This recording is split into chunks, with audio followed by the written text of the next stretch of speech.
అందరూ ఇండస్ట్రీ కలవడానికి వెళ్ళినప్పుడు సైకో గారిని చిరంజీవి గారు గట్టిగా అడిగితే అప్పుడు ఈయన వచ్చాడంది అబద్ధం.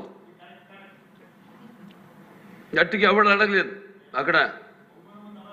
అది మీరు అన్నారు ఇందాక, ఏదో గట్టిగా అడిగితే ఈయన వచ్చాడు మళ్ళీ కలవడానికి, లేకపోతే ఏదో సినిమాటోగ్రఫీ మినిస్టర్ని కలవమన్నారు అని. ఏంటంటే అడినా అండి అవి మిగతాను ఓకే, అవమానించడం ఆయన ఓకే.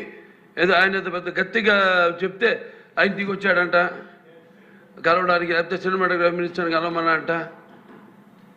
మనం కూడా నాకు ఇన్విటేషన్ వచ్చింది ఇక్కడ ఫిల్మ్ డెవలప్మెంట్ ఒక లిస్ట్ తయారు చేయమని. నాది 9వ పేరు వేశారు. అది ఎవరో ఈయన నేను అడిగాను కూడా, దుర్గేష్ గారిని కూడా అడిగాను, గౌరవ సినిమాటోగ్రఫీ మంత్రి కూడా అడిగాను నేను, ఎవడో అడిగేసిందని. This is what the respect a human being, even be opposition or us. 9వ పేరు వేశారు.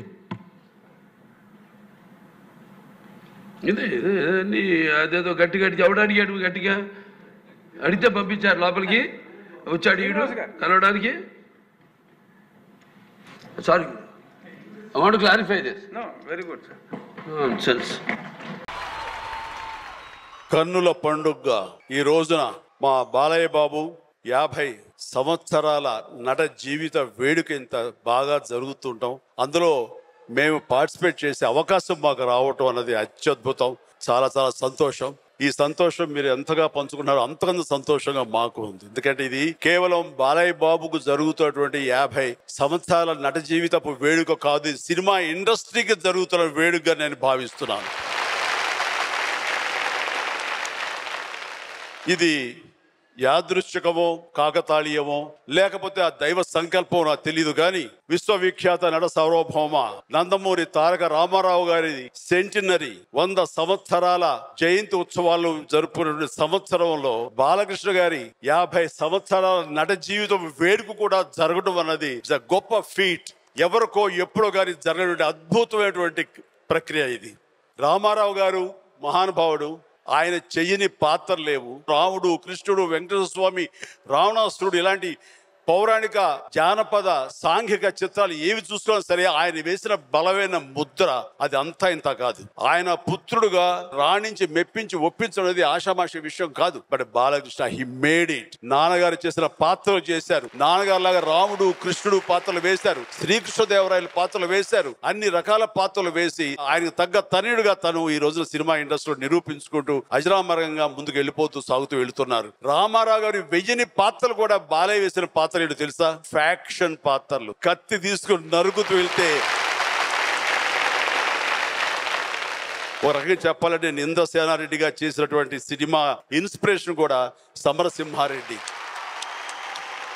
ఇప్పుడంతా sequels, prequels, number 1, number 2, number 3 సినిమాలు జరిగేటటువంటి దీంట్లో ఎవరైనా సరే కథకులు ముందుకొచ్చి ఇంద్రసేనారెడ్డి వర్సెస్ సమరసింహారెడ్డి క్యారెక్టర్స్ ని ఒక సినిమాలో పొందుపరిచి మమ్మల్ని చేయమంటే మాత్రం బాలయ్య నేను రెడీ, మీరు రెడీ శభాష్. అలా చేస్తే ఎలా ఉంటుందో ఊహించుకోండి. ఏంటి బోయపాటి, ఏంటి లేచిన ఉత్సాహం చప్పట్లు కొడుతున్నావు? ఛాలెంజ్ ఇస్తున్నాను, తీసుకో. రకంగా 50 సంవత్సరాల నట జీవితం ఇది ఆషామాషి విషయం కాదండి. ఎందుకంటే చాలా కొద్ది మంది మాత్రం ఉంటారు. నాకు తెలిసి ఒక కమల్ హాసన్, ఒక మమ్ముటి, బాలయ్య అంతే.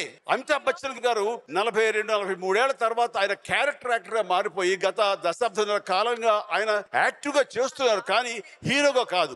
బట్ 50 ఏళ్ల తర్వాత కూడా ఇంకా హీరోగా అదే ఎనర్జీ తోటి, అదే ఉత్సాహంతో, అదే రకంగా ఫైట్స్ చేస్తున్న వాడు బాలయ్య మాత్రమే. భగవంతుడు అతనికి అన్ని రకాల ఆయురారోగ్యాలు ఇచ్చి, అంత స్ట్రెంగ్త్, అంత బలాన్ని ఇచ్చి అప్రతిహతంగా తన యొక్క హీరోయిజం నట జీవితం కొనసాగుతూ మళ్ళీ 100 సంవత్సరాలు కూడా నట జీవితం కొనసాగించాలని మనస్ఫూర్తిగా నా సోదరుడు గురించి నేను మనస్ఫూర్తిగా వేడుకుంటూ ఆ రకంగా ముందుకు సాగిపోవాలని మనస్ఫూర్తిగా కోరుకుంటున్నాను. ఇక్కడ ఎవరైనా సరే ఒక నడ జీవితంతో కన్ఫైన్డ్ కాకుండా, దానికే కట్టుబడి ఉండకుండా, ఒక బసవతారకం క్యాన్సర్ హాస్పిటల్లో ఆ రకంగా సామాజిక సేవ చేస్తూ ఎంతో మందికి ప్రాణదానాలు చేస్తూ, అలాగే ఒక ప్రజాప్రతినిధిగా 3 సార్లు ఎమ్మెల్యేగా ఎన్నికయ్యి హిందూపూర్ నుంచి ఆ ప్రజలకి సేవ చేసుకుంటూ తన వంతు బాధ్యతగా మల్టీ ఫేసెడ్ పర్సనాలిటీగా ఆ రకంగా తన అన్ని రకాల బాధ్యతలు వహించడం అనేది నా భూతో నా భవిష్యత్తు.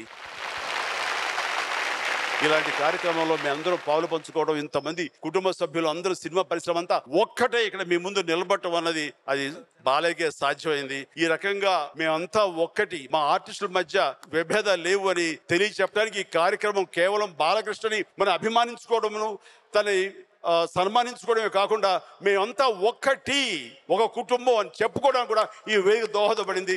నాకు ఈ అవకాశం ఇచ్చి నన్ను ఆహ్వానించిన ప్రతి ఒక్కరికి పేరు పేరు నా హృదయపూర్వక ధన్యవాదాలు తెలియజేసుకుంటూ ముగిస్తాను.